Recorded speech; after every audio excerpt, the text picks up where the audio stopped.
Cerio intrudes on grieving Seattle family. The streets of Seattle are no longer as safe as they once were as former king of all auditors, Cerio, returned to police watching Thursday night into Friday morning as he went live from a crime scene in the city.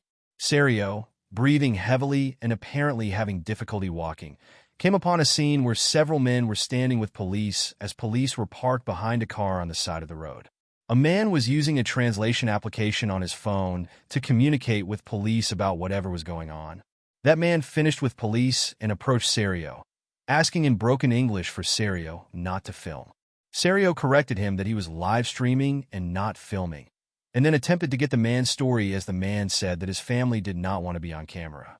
Cerio blew the man off, then ignored the man again later when he came back with not one, but two attempts to use his translation software to explain what was going on and why the family was uncomfortable with Cerio recording. He again dismissed the man and continued to record. As it turned out, the man was attempting to explain that a relative was found dead in a nearby car, and they were waiting for the coroner to come and retrieve the body. No one was being arrested, but the family was requesting privacy in a terrible time.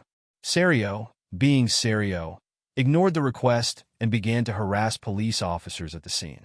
When the coroner's van arrived along with a female officer in a third squad car, Cerio tried to walk into the street to get a better shot, and the police asked him to stay out of the street. The YouTuber verbally attacked both officers, demanding that they put up police tape and a sergeant so he could make a complaint about both men. When the female officer came over to put up crime scene tape, he berated her, insulting her appearance, and proclaimed that he would not have sex with her. Cerio would continue to harass the female officer throughout the video, again, making it clear that he didn't find her sexually attractive and that she would not have a chance at sexually pleasuring him in the brief moments they were near each other at the crime scene. Again, turning his attention to the male officers, Cerio brought back his sweep the leg challenge. He said that if the men came at him, they would learn that he was a trained fighter and that he would sweep their legs in record time and destroy both men. Cerio also warned all the police that if he encountered them when they were out of uniform, he may challenge them again as they had no power when they were not wearing weapons or badges. We must note that Cerio had his challenge accepted last year by Discord user Touche, who put up $1,000 to give to Cerio if he successfully swept her leg. Despite a campaign to show that Touche was serious, Cerio refused to acknowledge her challenge. Eventually, a sergeant came to the scene, and Cerio claimed that both male officers had yelled at him with hands on their weapons, and he wanted their jobs. He explained that he had filed lawsuits against other police officers in federal court in the past and had winning records.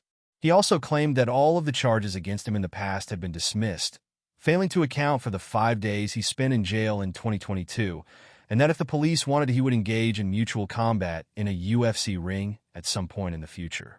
Eventually, the coroner finished retrieving the body, with police shielding the body from Cerio's camera with a large blanket.